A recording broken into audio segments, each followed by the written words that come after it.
Synchronicity. The word refers to events that seem connected in meaning, not in cause. Moments when the world appears to echo a private thought. You think of an old friend and the phone rings. You dream of an accident and read about it the next morning. No proof of telepathy, no broken laws of physics, just patterns that defy their own odds. People notice because it feels personal, deliberate, like reality glancing back. Statisticians call it chance. Psychologists call it projection. Yet the feeling remains. Some coincidences seem too exact to ignore. History is filled with these unnerving alignments. They surface in diaries, newspapers, even official records. Take the often cited parallels between Abraham Lincoln and John F. Kennedy, elected to Congress 100 years apart, elected to the presidency 100 years apart. Both shot in the head on a Friday, both succeeded by men named Johnson, and both assassins known by 3 names with 15 letters each. Historians chalk it up to statistical curiosity, but it reads like a copy-paste in time. Then there's Mark Twain, who predicted his own death. He was born in 1835, the year Halley's Comet passed. In 1909, he told friends he expected to die when it returned. The comet reappeared in April 1910. Twain died the day after. He left behind no philosophy of fate, just a record of timing that mocked probability.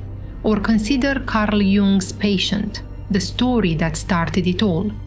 She told Jung about a dream of a golden scarab. As she spoke, a tapping came from the window. Jung opened it and caught an insect, a scarab beetle, rare in that region, that flew into the room. He handed it to her and said, "Here is your scarab." The moment broke her resistance to therapy. The symbol from her dream had materialized. To Jung, it was more than coincidence. It was meaning taking form. Carl Jung coined the term synchronicity in the early 1950s.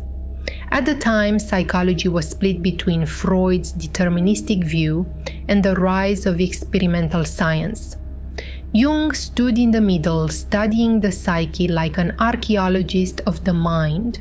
He noticed that certain coincidences carried emotional charge. They arrived when patients reached breakthroughs or crises. These events didn't fit cause and effect. They connected inner and outer reality through shared significance. Jung called this an acausal connecting principle. Not magic, not superstition, but an intersection between mind and matter where meaning itself served as the bridge. Around the same period, he began corresponding with physicist Wolfgang Pauli, one of the founders of quantum mechanics. Pauli had an uncanny history of lab accidents occurring whenever he entered a room, a phenomenon other scientists jokingly called the Pauli effect. Jung saw in Pauli a mirror, a rational mind haunted by irrational order. Their letters explored parallels between physics and psychology. Where Pauli saw probability fields, Jung saw psychic fields. Both suspected that observer and observed might be intertwined.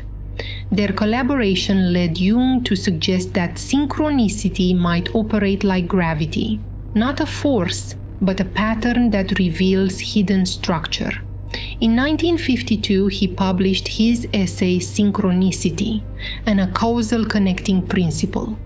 It was cautious, clinical, and unsettling. He didn't claim to solve the mystery, he named it. Today, synchronicity sits at the intersection of psychology, data, and everyday life. Neuroscientists frame it as a byproduct of pattern recognition, the brain's survival mechanism misfiring in a world too rich in information. We're built to connect dots. A rustle in the bushes could mean danger. so we link events quickly. In modern society, the same wiring hunts meaning in randomness. Technology amplifies this. Algorithms mirror our thoughts with uncanny timing. You mention a product once and it appears in your feed. You talk about someone and their name surfaces online. The rational answer is tracking and data profiling, yet the emotional response is older. It feels like the digital world is reading your mind. Synchronicity has migrated from forests and dream journals into code and pixels. There's also the quantum metaphor, though scientists warn it's overused. Some suggest that our perception collapses probability into form. When intention meets observation, results align. It's speculation, not proof, but the language fits. Whether through psyche or physics, synchronicity describes a bridge between expectation and event. In a world ruled by randomness, it's the anomaly that whispers, "What if it isn't?" The record of strange coincidences stretches back centuries, across continents and disciplines. Some are folkloric, others are documented in letters, newspapers, or official archives. In 1898, American writer Morgan Robertson published Futility, or The Wreck of the Titan, a novella about a massive ocean liner that strikes an iceberg and sinks in the North Atlantic. 14 years later, the RMS Titanic met the same fate, same month, same route, same shortage of lifeboats. The fictional ship's name, Titan. Investigators have verified Robertson's notes. He wasn't psychic, merely attentive to emerging ship technology. Still, the resemblance borders on plagiarism by fate. In 1930, a British journalist named J.W. Dunn published an experiment with time, cataloging his own dreams that seemed to predict real events, train crashes, public announcements, conversations. He recorded dates, verified outcomes, and concluded that time might not flow linearly in perception. The book influenced writers from H.G. Wells to J.B. Priestley, who wove precognition and synchronicity into their plays. Modern cases continue. On the morning of September 11, 2001, several people reported odd alignments that in hindsight appeared chilling. A promotional poster for a 1999 album by The Coup depicted the Twin Towers exploding. A 1998 novel, The Lone Gunman, described a hijacked plane aimed at the World Trade Center, aired months before the attacks.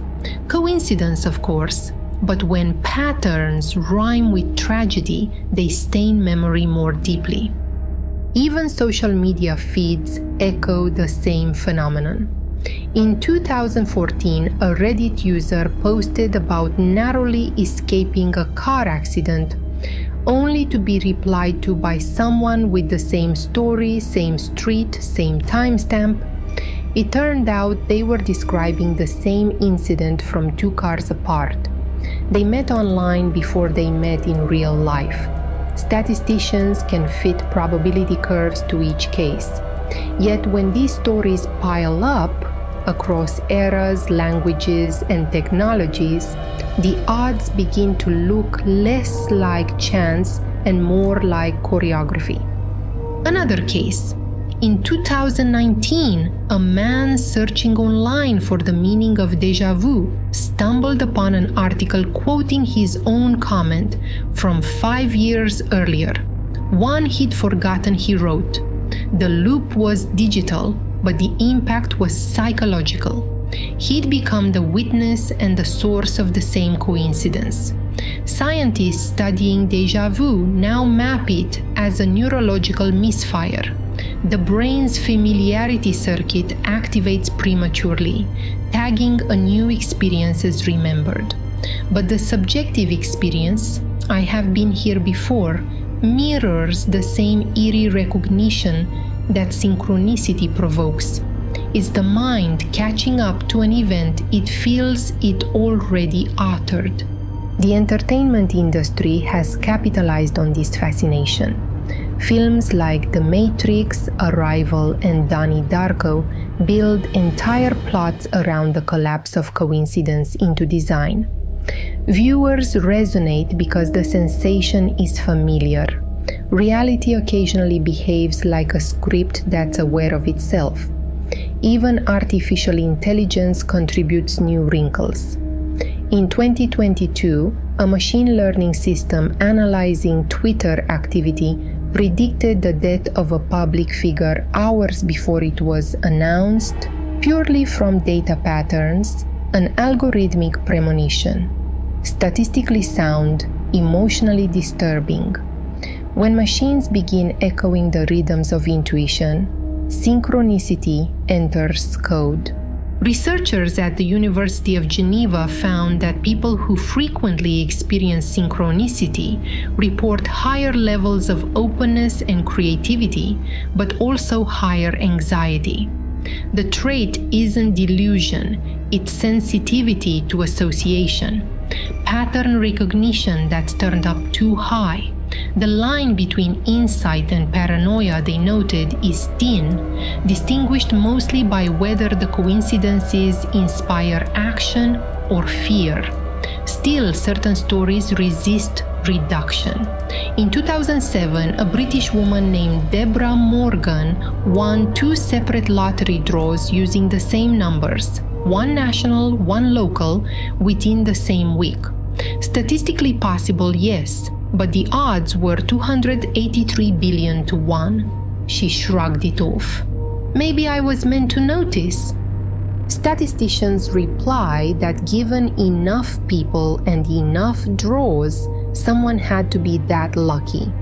Jung would have said, yes, but why her and why then? After a century of debate, synchronicity remains unsolved. Not because evidence is lacking, but because evidence may be the wrong tool. It isn't a laboratory phenomenon, it's an experiential one. It lives in timing, not causality. Science can measure frequency, but not relevance. Jung warned that the danger wasn't superstition, it was indifference. To dismiss every coincidence as noise is to assume reality has nothing to say. Perhaps the deeper investigation isn't into the mechanics of coincidence, but into our relationship with meaning itself.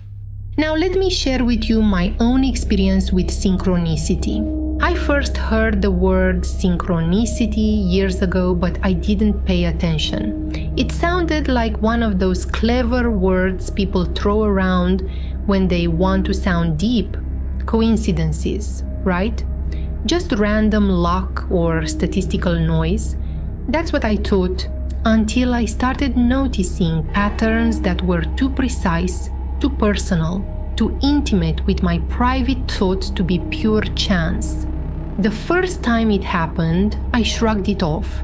The second time, I hesitated. By the third, I began to test the line between thought and event. What started as curiosity turned into a small experiment, and that experiment taught me more about how imagination shapes reality than any lecture or book ever could. One day I decided to test something trivial. Nothing serious, no wealth, no grand success, just a parking space. I was tired that evening, drained after work, and I didn't want to circle the neighborhood for half an hour hunting for a spot. I thought, let's see what happens if I picture it clearly. So on my way home, I imagined pulling up near my building and finding an empty space waiting. I didn't even say a full affirmation. I just imagined the relief I'd feel stepping out of the car and locking it with ease. As I drove, I passed a billboard I had never really noticed before. It said, "Your spot is always for you to have," with a small illustration of a car neatly parked under a glowing streetlight.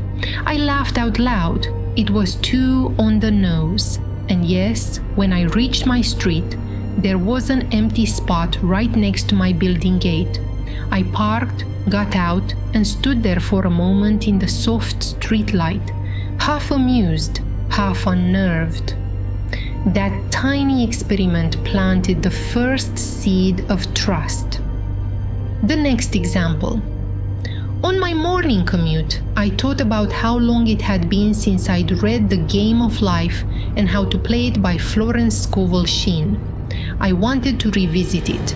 I remember the exact moment, leaning against the subway door, half asleep, mind drifting, and there across me was a woman reading that exact book. The coincidence made me smile, but it also lit a quiet spark inside me. I felt like the world had winked again at me. Another time, I wanted a vacation at the beach. I only wanted to test whether imagination could nudge reality again. Each day I pictured waves, sunscreen, sandals left in the sand. I simply felt the warmth of sunlight on my skin. Then one day as I walked down the street, I saw seashells scattered near a tree. Someone must have dumped them there. I stopped walking. Seashells here, far from any sea. It felt like a quiet announcement that the idea had reached the world's notice. Weeks later, I was on the beach. I didn't make that happen by pushing. I aligned with it by imagining first, then letting the pieces move. Eventually, you realize synchronicity isn't an exception, it's constant. The only variable is your awareness. Life is always responding, but most people are too noisy inside to hear the response. Once you see how responsive the world can be, you stop forcing outcomes. You start cooperating instead. You choose clearer thoughts, calmer expectations. You treat imagination like a steering wheel. When coincidences pile up, you reach a point where you no longer call them coincidences. You see them as coordinates guiding you toward what you already imagined.